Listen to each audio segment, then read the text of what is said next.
यह कहानी है एक ऐसे परिवार की जिसमें सास और बहू के प्रति अपन तनाव की भावना कम और अहंकार अधिक था। बहू साधारण परिवार से थी और उसकी शादी एक मध्य वर्गीय परिवार में हुई थी।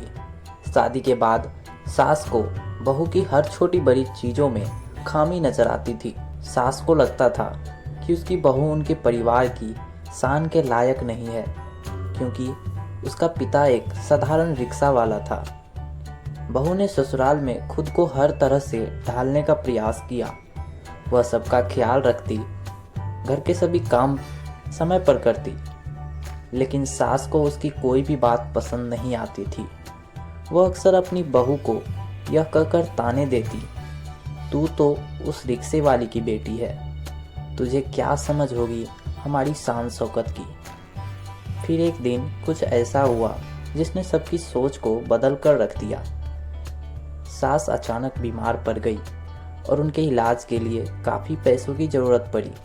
परिवार आर्थिक तंगी से जूझ रहा था और किसी के पास इतने पैसे नहीं थे कि सास का सही तरीके से इलाज हो सके।